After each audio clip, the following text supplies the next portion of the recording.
press the bell icon on the YouTube app and never miss another update.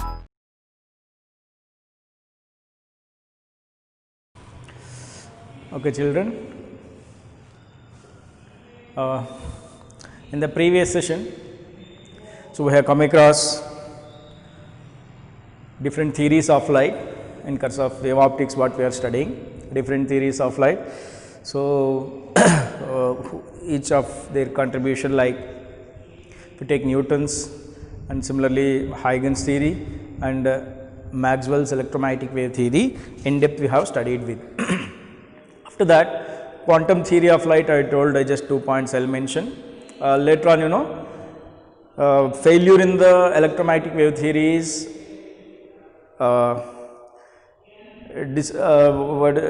it couldn't explain two phenomena I told you, photoelectric effect and Compton effect, but successful in explaining major of the phenomena. So later on, Planck is a person, by the time when he is explaining quantum, he has taken the concept of quantum theory of light, okay, and he has given the concept of particle nature of light, that is each and every light particle, light is going to be propagating in the form of particle called what? Photon. There are some principles related to that quantum theory of light. So that we will study when we are going to discuss about dual nature of radiation and matter. So in that chapter about that quantum theory in depth we are going to discuss what exactly the quantum theory of light is. So what are the points related to that? What is the concept of photon? And how it is interpreted, wavelength, how it is going to be interpreted with momentum of the photon, that is lambda equals to h by p, how we have to consider. So all those we are going to study. So that's all. After electromagnetic wave theory, Planck's quantum theory, combinedly Max Planck's quantum theory we used to say. So that's what the one which has successfully explained, right, all the phenomena like when black body radiations, by the time when it is explaining, right. So even by considering the quantum theory of light, black body radiations have been explained, photoelectric effect have been explained, and then Compton effect is once again. See, these are all some optical phenomena which have been explained by different theories of light. So major phenomena like reflection, refraction, interference, diffraction has been explained by wave theory of light, and particle theory of light do explain few phenomena like photoelectric effect, Compton effect, some black body radiations and so on. So that is all about different theories of light what we have studied with. And in Huygens theory, so that is where we need to stretch it. So I told you this is so important for your 5 marks perspective of your board examination. So what is that? Huygens has explained reflection and refraction, right. So by using his wave theory, so we need to prove that even, that is laws of reflection and refraction. First I will take laws of refraction, laws of refraction using Huygens principle, laws of refraction using Huygens principle, Huygens principle. So this we need to prove this. Proving laws of refraction is nothing but what? If you prove n1 sin I equals to n2 sin R for the other medium, then obviously that is indirectly we have proved for laws of refraction only, right. That is what we have studied about the laws of refraction, that we have to study. Huygens principle in the sense concept of what? Wave front we have studied. So now I am going to consider a medium, this what? Some intervening medium where the light ray is going to be traveling, whenever it is going to suffer the medium like this, there will be change in the refractive index. Let us say for this medium it is n1 and for this medium it is n2, I am going to say the refractive index. When a light ray it is going to be incidented, I am not going to take a single light ray, no, a wave front I am going to take, and that to which type of wave front it is? Plane wave front I will take. Is what? A plane wavefront which is going to be incidented. I told you what do you mean by a plane wavefront in the previous session itself we have studied. So this is what? A plane wavefront whenever it is incidented on intervening medium where the light ray is going to deviate from its path. No doubt at this instant what it is going to happen, tell me. This is the normal to the surface, this is also normal to the surface. What happens now? I'll say refractive index of this N2, second medium, is greater than first medium. Obviously the light ray is going to be bent towards the normal. So this is what the light ray, how it is going to bend. This is what the plane wavefront, how it is going to be refracted now. Now the plane wavefront which I am going to take, right? So here and here the time supposed to be same. That means by the time when this first wave, see this wavefront is going to be incidented, I am going to say this point as some A. I will mention this point as A. This point as A. Okay. So whenever it is incidented here, right? So this light ray is going to be traveling at this point. Means by the time the first wave is going to incident at this point, the second point, this wave, this particular wavefront is going to be present at this instant. And I will say a small time duration of t seconds is going to take place in order to travel from here to here for this light ray. I will mention this is A, and this point I will mention it as some whatever you call this one as some point B, and this point I will mention it as C. And in this medium, in N1, right, light ray is traveling with a speed of V1 I am going to mention. What is the speed with which the light ray is traveling in this medium? V1. So can you tell me during this time t with the speed V1, what is the distance it has been traveled? Remember, this is perpendicular, this is normal, perpendicular distance it is. Means till here they are traveling at the same time. This much excess time it will take for this light ray to travel from here to here. So likewise I have taken. So now what is the value of BC in terms of velocity and time? The last speed is distance by time, then distance equals to what? Means I can write BC, it will be equals to V1 into T. Remember this point. BC equals to V1 into T. So now by the time this wave has traveled this much distance over there, this wave already entered inside, and let's say it traveled some distance over here. I don't know what is that distance, and I'll mention this point as some E or something. I'll mention this point as some E, this point. See, this is the time for which this wave, the first one, has traveled. By the time this wave traveled from B to C, the first one already traveled certain distance inside the medium. How much is the distance it traveled means AE. I'll say V2 is the speed with which the wave it is traveling inside the medium. Remember, V1 and V2 are not equal because N1 and N2 are not equal. You know already the relation for this V1, V2 and N1, N2 what it is. I'll mention again later. So now, what is the distance it has traveled? AE, how can I write it now? AE, it will be equals to what now? Distance traveled is AE, speed is V2 and time taken is same. During the time this wave traveled from B to C and this first one has traveled from A to E. Means AE should be written as how much now? Tell me, AE it will be equals to what? V2 into T. Now, I am going to consider with respect to this time locus of all the points which are in phase at this point I am going to consider. This what we used to call it as, I told you already, what do you call this one as? A wavefront. A spherical wavefront I am going to consider with the length AE where it travelled a distance of V2 into T. Now, tangent to this tangent to this spherical surface, right? I am going to draw a line over here, see, this is what tangent means. This is perpendicular here, this is 90 degree. Is perpendicular and even this is perpendicular, and this is angle of refraction. How much it is? R, I will say. If it is R, this angle is how much? 90 minus R. If this angle is 90 minus R, see, this is R, ma. This angle is how much?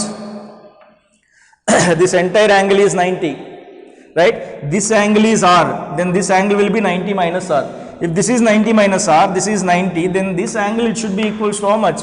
That means angle ACE, here angle ACE equals to how much, tell me now? Angle ACE equals to, this is 90 plus this angle is how much? 90 minus R, this is 90 minus R, 90 minus R, right? Like ACE, you know. So total angle is 180. 180 minus of these two itself is angle AC, or I can write this one as, see, I'll write like 180 equals to 90 plus 90 minus R plus angle ACE. Angle ACE. This will become hypotenuse. AC will become what? Hypotenuse for the side. triangle. So finally writing for this angle ACE, we will get it as, see what is angle ACE? 90, 90 minus R it is. If it goes to the other side, it will become how much now? R. Remember this angle, it will be equals to R we got. How much? Angle ACE, it will be equals to R. Some geometry we have to consider now to prove this. That's what we are constructing this now. I have taken a wavefront. It has travelled for certain time. Here in this medium, it travelled for t seconds. V2t. AE equals to what? V2t. By the time it travelled a distance of what? BC. We need to have a small comparison between those two now. For that, I am constructing some geometry here. And this is what? Angle of incidence. You know, angle of incidence, this is I, right? And this is normal, remember, this is perpendicular. I told you this is, these two are two plane wavefronts, right? This will be normal to these two surfaces. If it is I, then this will be how much? 90 minus I. If it is 90 minus I, then this angle will be equals to how much now? I. See once again, this is angle of incidence I. This line which I have drawn AB is normal to both these two wavefronts. Okay, so this is a plane wavefront, I told you, right? Parallel these two are going to be, and this is perpendicular. And since this light ray, incident light ray, and this AB, right? These two are perpendicular. If it is I, this angle will be 90 minus I. This is these two are perpendicular. Keep it in mind. If it is 90 minus I, then definitely it should be equals to I know this total angle from normal to this AC. It is perpendicular. This is 90 minus I in this one. This angle should be equals to what? I. That's why directly I'll write angle BAC equals to what? I. So once again, angle BAC equals to what? I. Till here writing itself is important here. Rest of all is very simple. Just mathematical calculation we can do. See, I have taken a plane wavefront incidented on this refracting medium where the light ray suffers a medium from N1 to N2. Suffers some deviation from N1 to N2 on such a medium, right? The light ray is going to be incidented. So it undergoes refraction, angle of refraction is R I have taken, angle of incidence is I. Now, what geometry I have considered is, by the time this light ray has travelled from B to C in this medium with speed V1 in a time of t seconds, in the sense it travelled a distance of V1t. Meanwhile, when this light ray is travelling from B to C in this medium, in the same time, how much is the distance this has travelled in the same time I am talking is what? AE we have written. AE will be equals to what? V2 into T.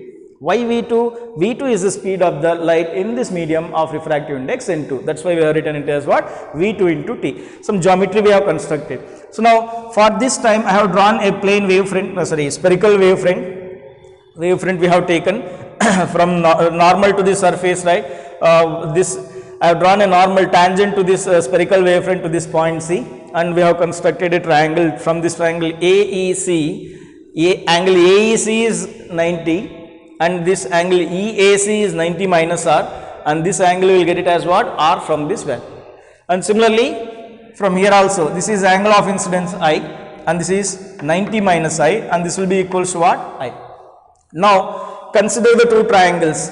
Which two triangles I need to consider now? See, the two triangles I am going to consider. This what? Up to here is what? Geometry which you have to remember with. These are all some basics. And from here all just mathematical calculation only we are going to do. So what is that? We are going to do it here now. See, from triangle, see, AEC, from this triangle AEC, what is the value of sin R? This is R I will take. Sin R it will be equals to sin R, opposite by hypotenuse. Opposite is what here? AE divided by hypotenuse is what? AC. See, this is 90 means opposite to this 90 degrees angle, what is the side we are having? AC. That's why AE divided by AC. Or I can write this one as sin R it will be equals to AE means what? AE means what we have written? V2 into T na. This is V2 into T divided by AC. I will call this as some equation number 1. Is equation number 1. Again from triangle ABC. This is from triangle what? From, I hope it is visible, right? From triangle ABC. Once again from this triangle, sin I will write. This is what? Sin I equals to what? Opposite by hypotenuse. See, this is the hypotenuse side for this triangle ABC. That's why sin I it will be equals to Opposite side is what? BC divided by hypotenuse is what? AC. BC by AC. What is the value of BC we have written? V1 into T. Implies sin I it will be equals to V1 into T divided by AC. See, V1 into T BC divided by AC. I will call this as equation number 2. Now,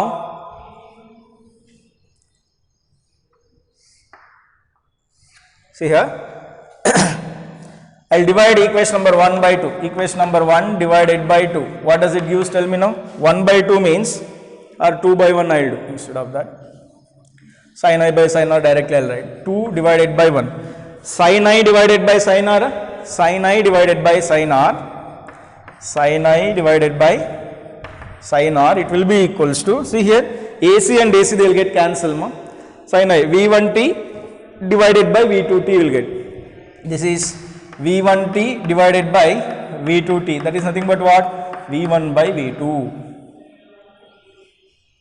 Okay, now see, sin I is V1T by AC, sin R is V2T by AC, dividing one over the other, 2 divided by 1. AC and AC they will get cancelled, taking the ratio V1T by V2T. T and T they will get cancelled. Finally, we ended up with what? V1 by V2. What is this? Sin I by sin R equals to V1 by V2. Now, from the definition of refractive index or writing the equation for refractive index, we are having two formulas here.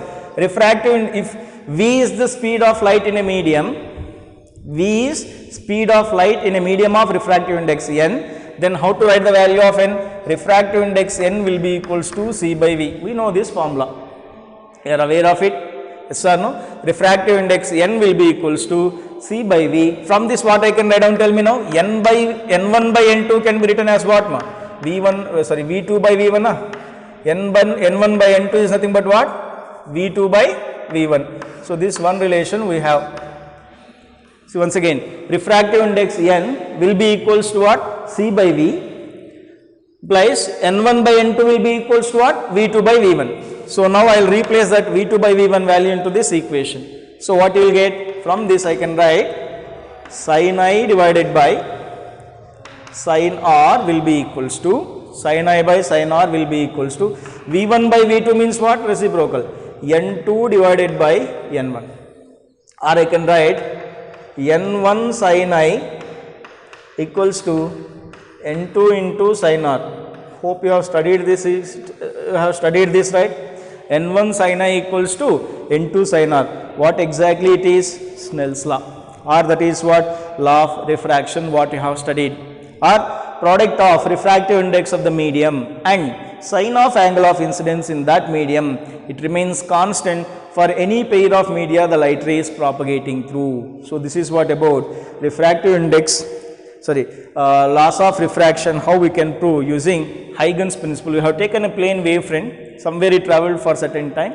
How it has travelled in these two media we have taken during the same interval of time, and we obtain the relation for angle of incidence and angle of refraction. So from that we have finally we have shown that N1 sin I it will be equals to what? N2 sin R. This is what about the law of refraction using Huygens principle. This is the proof for it. This carries 5 marks for you.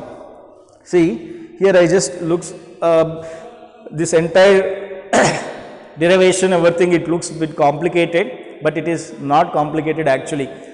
Drawing this plane wavefront and obtaining these values of I and R, up to here itself is the knowledge what you have to make use. That simple logic you have to make use. How much distance it travelled. I am telling you once again, it is very, very important for 5 marks theory question if they are going to ask, right?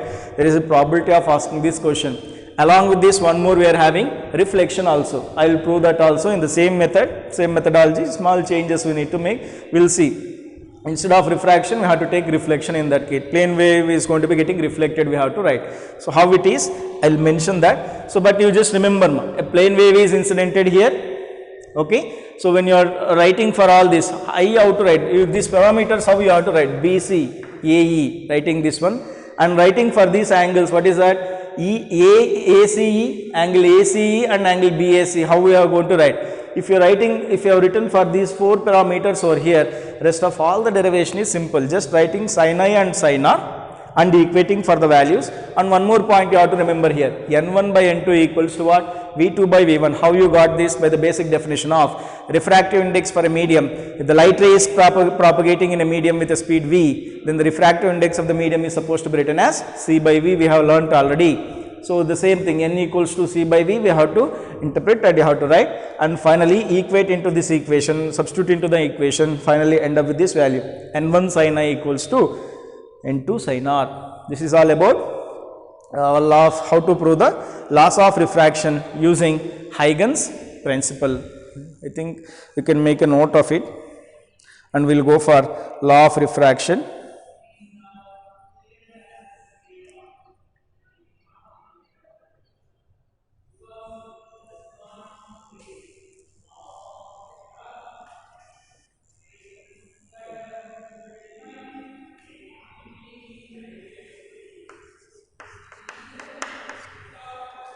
Okay, I hope you got this. I am going to rub this now. We will next prove for law of refraction. If you have not copied, pause the video, copy that and then come back.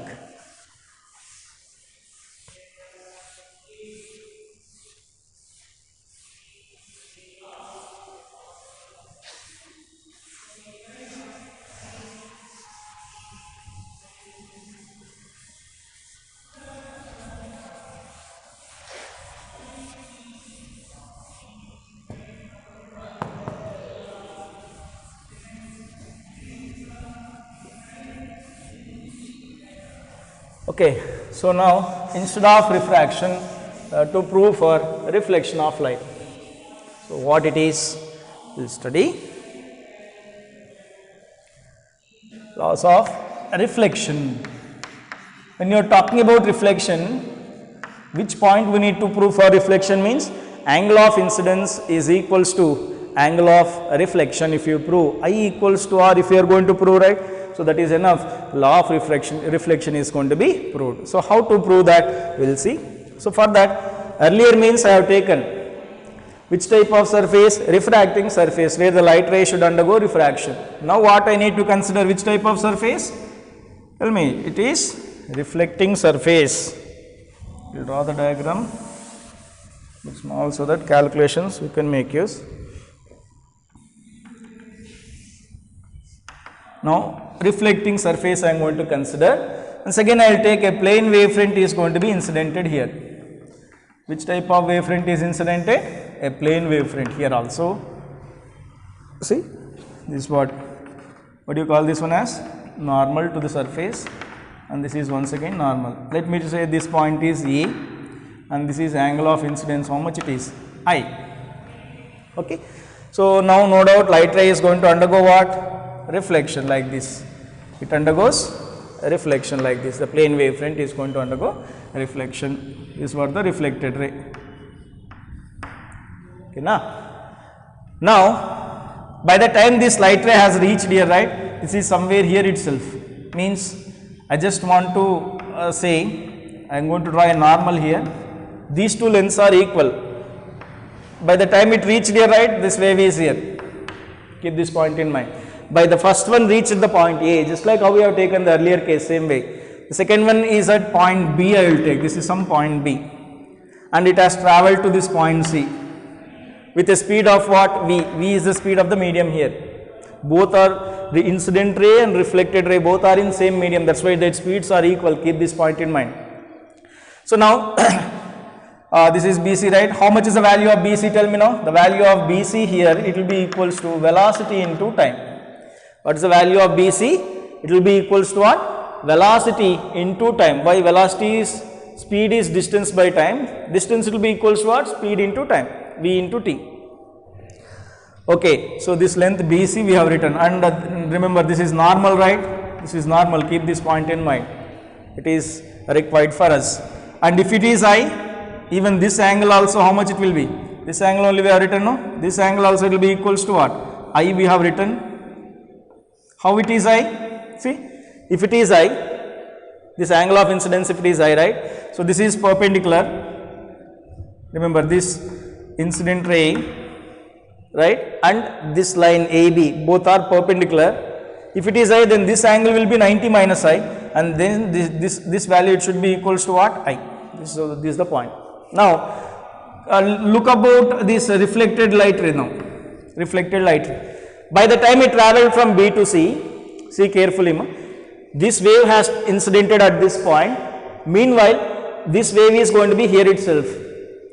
By the time this wave has traveled a distance of BC, this wave has traveled certain distance over here, right, in the same time? Yes or no? I'll say this point as E in our earlier discussion also the same way.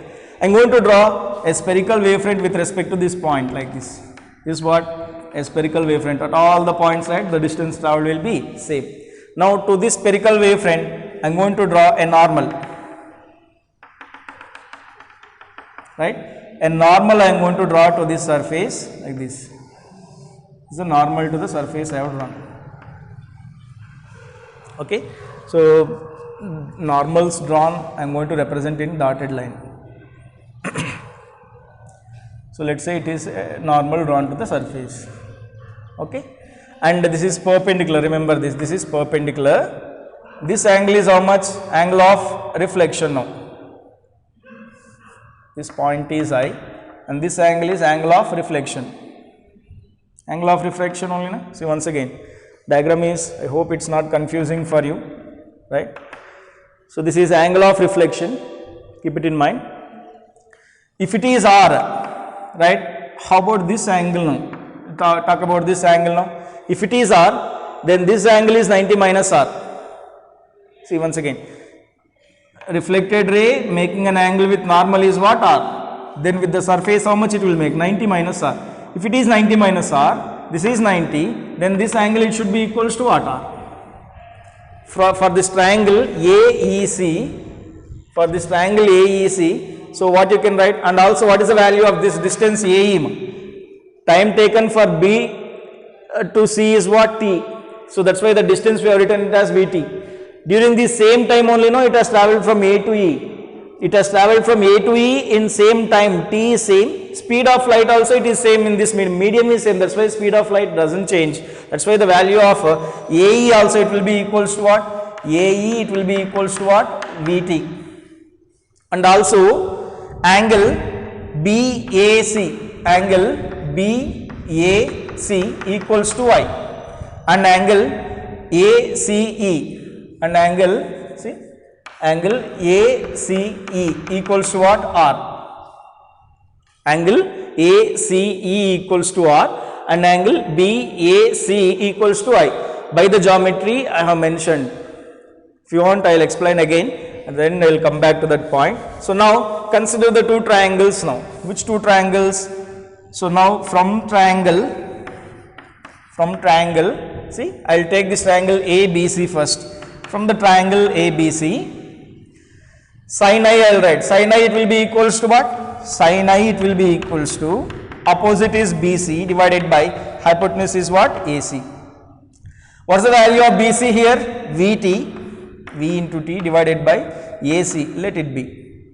Similarly from triangle, one more triangle I will take. From triangle AEC, this triangle I am going to consider now. From the triangle AEC, sin R equals to, what is the value of sin R? Tell me. R is nothing but this one.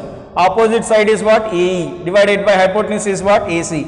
This is AE divided by AC. It is nothing but what? Sin R. I am going to write this one as sin R equals to. AE means what you have written? VT divided by AC. I will call this as some equation number 2 and this is equation number 1. Divide 2 over 1 now. What you will get? If you divide equation number 2 or equation number 1 anything, 1 divided by 2 gives what? Sin I divided by sin R. Is it visible?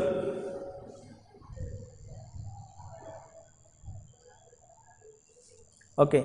Sin I divided by sin R equals to, see, VT divided by AC divided by VT divided by AC. AC they will get cancelled. Then remaining is what? VT divided by VT equals to 1, or else we can write sin I by sin r equals to 1 implies sin I equals to sin r. Sin I equals to sin r, or else I can write I equals to r. Angle of incidence is equals to angle of reflection. So that's what we supposed to be proved here. We supposed to prove what? Angle of incidence is equals to angle of reflection. So that itself proves law of reflection. And that too we have used what? Huygens principle here. The concept of wavefront. What's the time during which it has travelled for this incident ray and reflected ray we have taken by plotting a wavefront. For that we have taken, right? During that time how much this wave has travelled, the incident wave has travelled and the reflected wave has travelled. In comparison to that, angle of incidence and angle of reflection we have taken.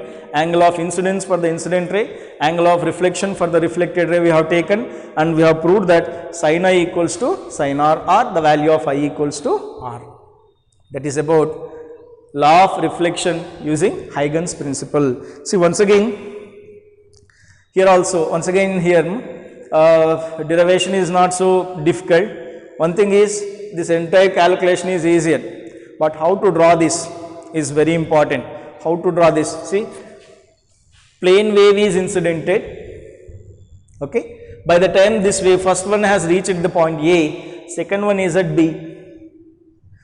It has travelled from B to C in a time of t seconds we have taken. See, this geometry of this construction, everything you have to write in the points.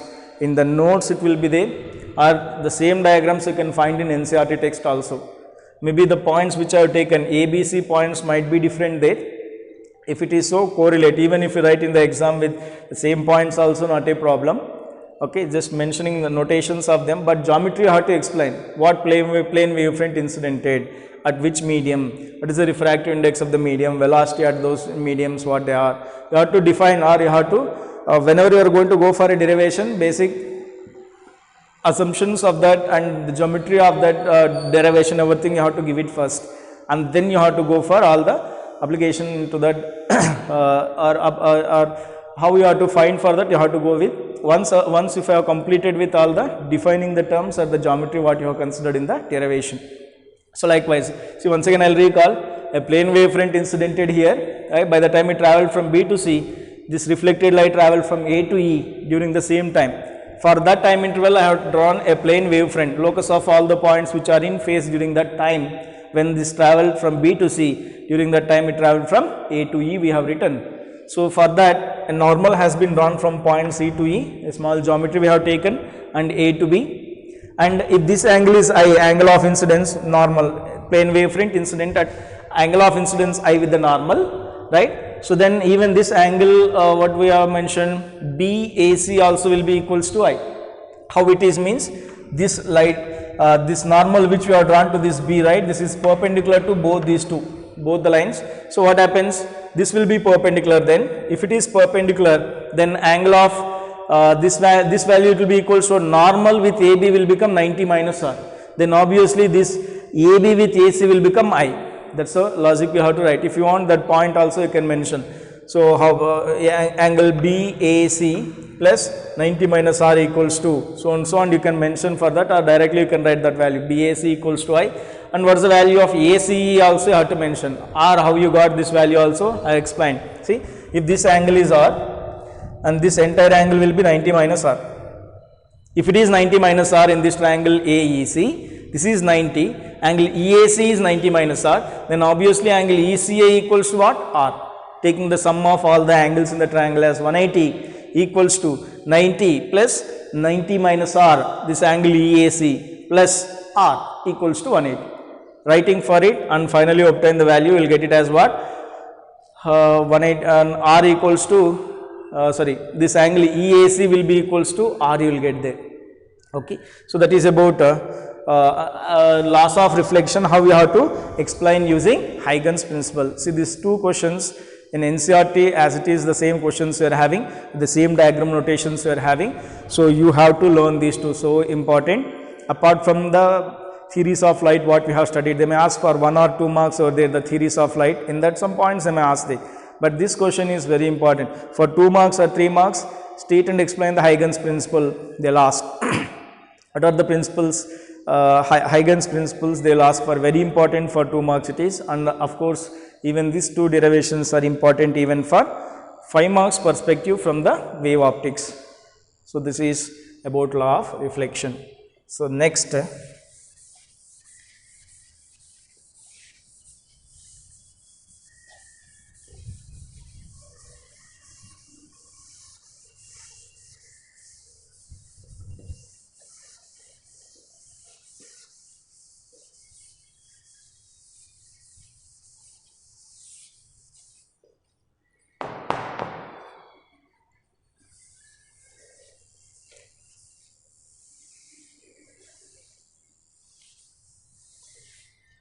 okay.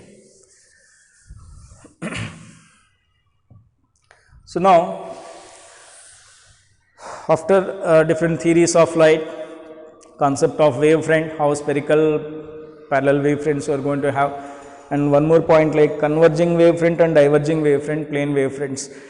So when you see for converging means if the light rays are going to be incidental like this, converging at a point, then whatever the wavefront it is going to be formed is converging wavefront. From the point source, if the light rays are going to be deviated away like this, then whatever the wavefront you are going to get is what? Diverging wavefront. Converging and diverging, you just have an idea of it. What do you mean by converging? Both are spherical only, remember. Converging or diverging wavefronts are what? Spherical wavefronts itself. So based on the ray diagram, you can say whether they are converging or diverging. Spherical wavefronts only. So like if a light ray is going to, parallel beam is going to be incidented, a plane wavefront is incidented on the concave lens, you know light rays are going to undergo what? Refraction, and once again they are going to diverge.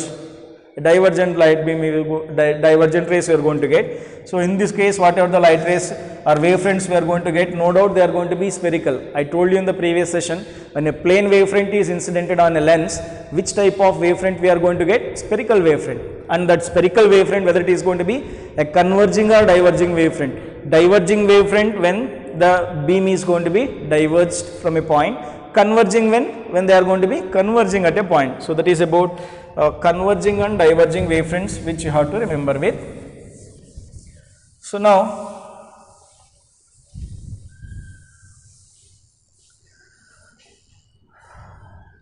after this concept of Huygens explanation for reflection and diffraction, so we just need to move into the actual 3 topics what we are having. I told you, right? Interference, diffraction and polarization. So what is interference? So before going for this, actually in your previous syllabus, these chapters, these 3 topics are 3 different chapters we are having. Interference. Now in NCERT text, these 3 are just a part of ray optics are given. Earlier these 3 are 3 different chapters. Interference is 1 chapter, diffraction is 1 chapter, polarization is 1 chapter in the previous old syllabus. But as of here we have all 3 are mingled, but we need to study in depth as far as the competitive perspective. It is so important. Interference, this chapter or this topic is very important. What you say, like plays a major role of physical optics, you can say. Diffraction is a very small part. Polarization, of course, it is even a smaller, so important worthy points you are going to get for competitive perspective, particularly for NEET or JEE. If you take, polarization, they are going to ask some good number of questions. Meanwhile, interference in all kind of entrance examination, definitely you can expect at least 1 or minimum 2 questions only from the interference part. Okay. Diffraction, very rare they are going to ask a question even in your board examination. Very less chance of asking the numerical from diffraction, but some theoretical questions they are going to ask on diffraction, and we will study them even what exactly they are. So now interference. What is this interference? We have already studied superposition of waves in your first year. About mechanical waves we have studied. 2 waves, when they are going to be superposed, what it is going to happen, the resultant wave, how it is, right? How the resultant wave and 2 waves are going to be superposed or interfered. And that same superposition theorem first we have to study here before going for interference. Before we are going to go for interference, right? Or else, let me mention here itself, interference is a phenomena where two or more waves are going to be superposed one over the other, and the two or more waves, right, which are going to be superposed need to hold some condition. They need to confined to certain conditions. If I want to say that the two waves which are going to be superposed are going to form the interference. So when such two waves under certain conditions are going to be superposed or interfered, then the resultant wave will be having an amplitude greater or lesser than the two waves which are going to be superposed. Amplitude of the resultant wave will be more or less than the two interfering waves or two superposing waves. So I told you one condition should be satisfied for a wave which has to undergo interference. If I want to say that this wave has two waves are superposed, has formed an interference phenomena, in the sense the two waves are supposed to have some sort of conditions, they need to satisfy with certain conditions. Then what is that? Before going for it, this what a wave is, everyone are aware of it, yes or no? One more wave I will draw. This another wave which I have drawn.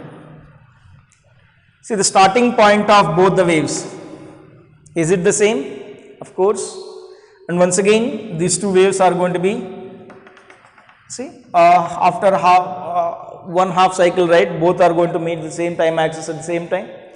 Similarly here also there are certain points we have to know, as you already learnt. What do you call this one as now?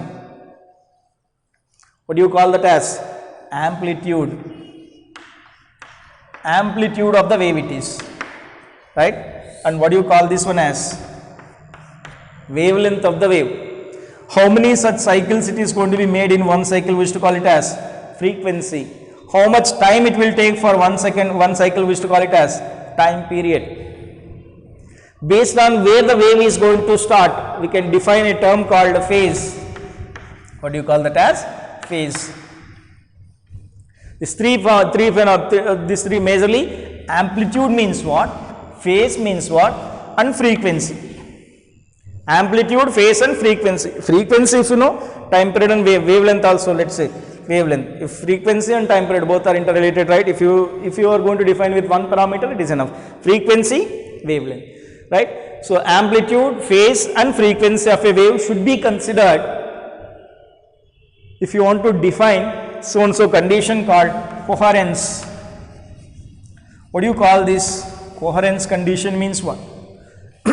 If I say two waves which are going to be superposed are going to form the interference phenomena, in the sense. So now let me say these two waves are only combining. These two waves are going to combine to form some resultant wave. Let me say this is what the resultant wave is. Now this amplitude of resultant wave, how it is, whether it should be more or less than the two waves which are going to be superposed, right? What should be the phase? Now come back to this point of phase, and now how is the frequency of this final superposed wave, how is resultant wave frequency will be equals to how much, how you can say, okay. And similarly, how the phase of this wave, resultant wave, how it is, how about the phase of these two waves which are going to be getting superposed, how you can say, right? So based on all the points you have to define for this condition of coherence. Two waves are said to be coherence, or two sources of light, two waves or two sources of light are said to be coherence if they have same frequency, same wavelength, amplitude may or may not be equal. Amplitude may be equal or almost may or may not be equal, not bothered, but frequency and wavelength should be same. Along with that, one more parameter which should be constant is phase. Both the waves which are going to superpose should have the same phase or constant phase difference. Remember this term. This plays a very, very important role when we are going to learn for the concept of interference. Constant phase difference. This concept of phase or phase difference is very, very important. We are going to learn from this topic itself. We are going to define, we are going to in depth we are going to learn for all the points related to this interference just by using those relation of phase and phase difference concept. If you are thorough with that, then the rest of the things will be very smooth and easier. If you are not thorough with what exactly the phase is, again we have to struggle. Okay, so that's why let me explain here itself, as we have already learnt in waves in first year what exactly the phase is. Once again just recall what do you mean by phase. I told you, if two waves which are going to superpose to form an interference phenomena, in the sense the two waves which are superposing should be coherent first, or they need to be from two coherent sources. When two sources are said to be coherent, if their frequency, wavelength should be same, along with that both needs to be in phase, or they need to have a constant phase difference. Constant phase difference means what? Throughout where they are going to travel, both needs to have the constant phase difference. That's what. For example, I'll say the second wave instead of this. Just I'll explain the concept of phase what first, and then we'll move on to the topic. The first wave is over here like this. Let's say this is the first wave. Okay. The second wave I have taken here now. Now the second wave is not starting from over here. Somewhere it has started at this point, for example. At this point itself it has started. So the second wave is supposed to be like this. Are they in phase now? No, this is out of phase. We have seen already, this corresponds to a phase of how much it is? Pi. This corresponds to a phase of how much? Pi. Or path difference of lambda by 2. What do you mean by path? Extra path, how much this wave has traveled corresponding to this is the path difference. Instead of starting from this point, right, this wave has started already here.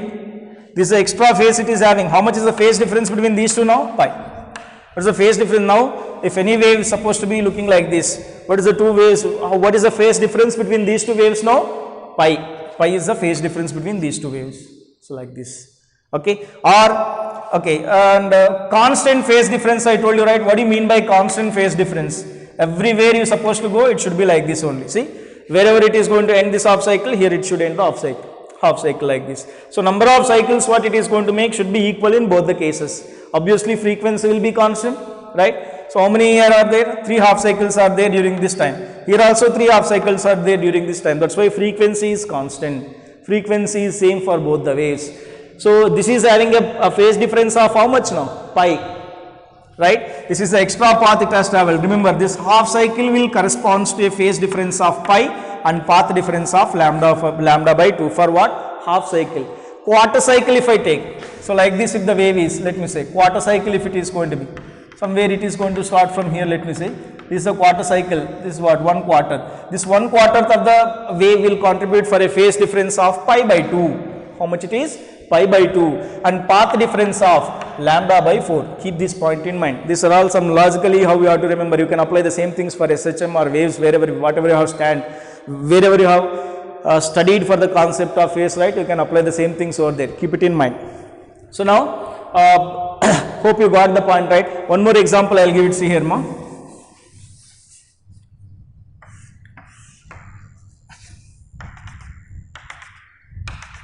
Tell me what is the phase difference these waves they are having now?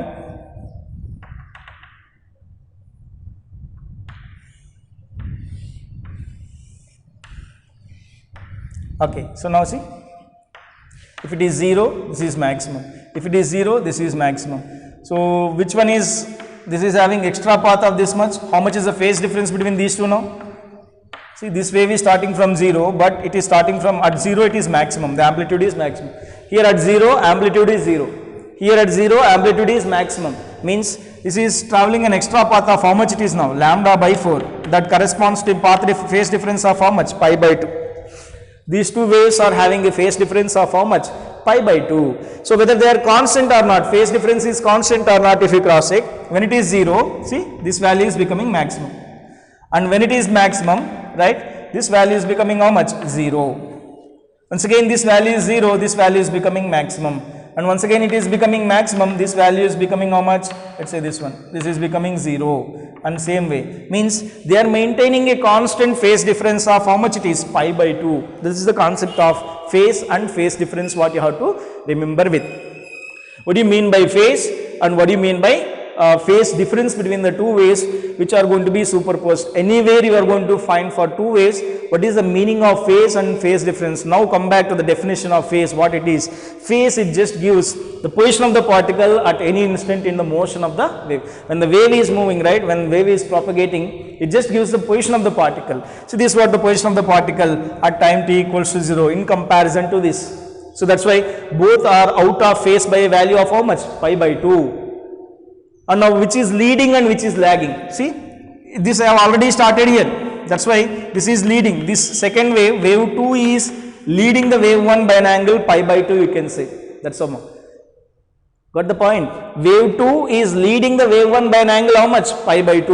You have to speak the terminology when we go for alternating current chapter. So there it is, we are in need of, what do you mean by leading and lagging? One wave is leading the other wave and one wave is lagging. You can say that first wave is lagging behind the other. Right? First wave is lagging behind the second by an angle of pi by 2, you can say. Why? Because this is lagging. It has started.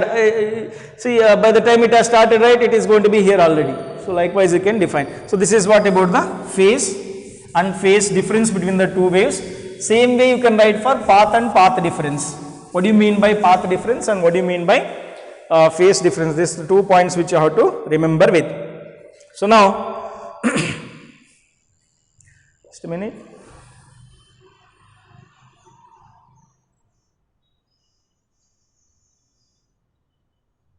Okay.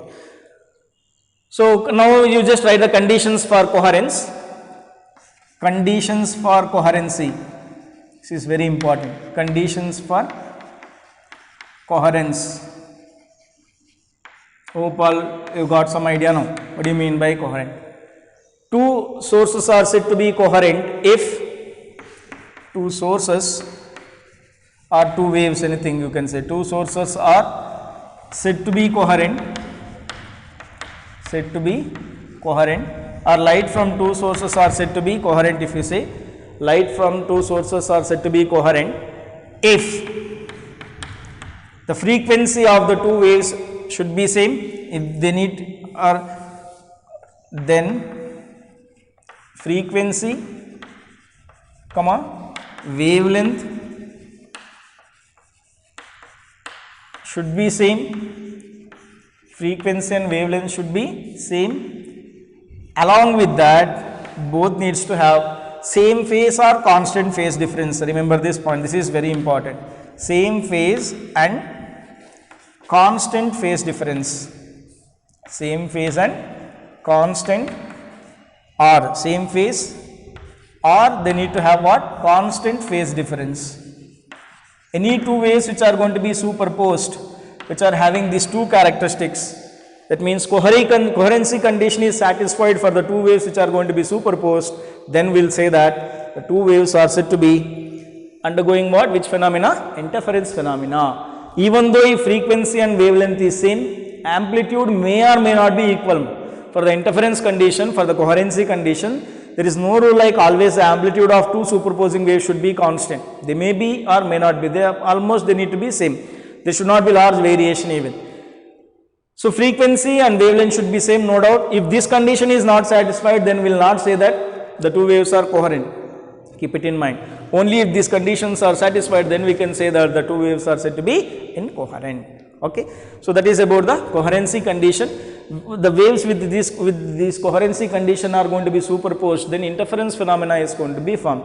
How the interference phenomena is formed? I told you, interference means superposition of the waves. When two waves are getting superposed, then how the resultant wave it is going to be, superposed wave, how it is, resultant wave, how it's supposed to be. We have to study all the characteristic phenomena of that particular resultant wave, how it is, right? So what is that interference concept? Everything one by one we have to study.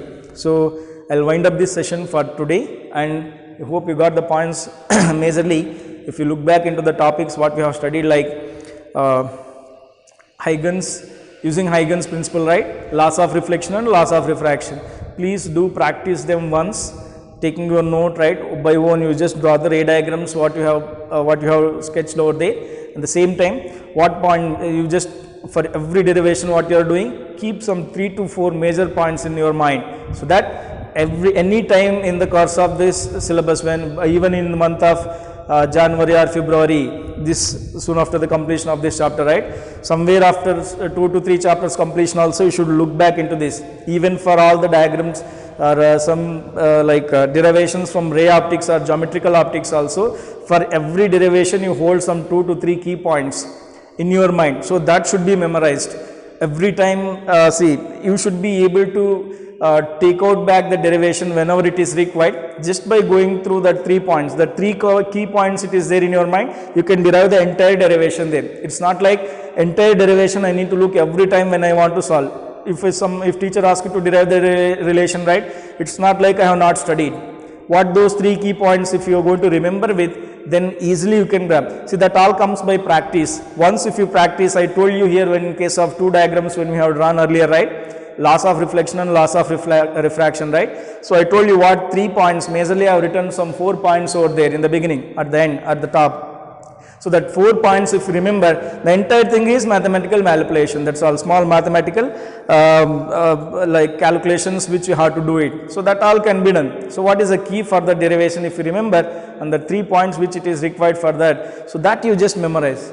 That memorize, practice n number of times, keep that with you, number of times you practice. Whenever you have some free time also, just take a note and copy that, and you just try to derive that. This is the way or the procedure what you have to follow in case of deriving. I hope you got all the points related to the session what we had today, and we'll stop there. We'll see the remaining in the next session. Thank you.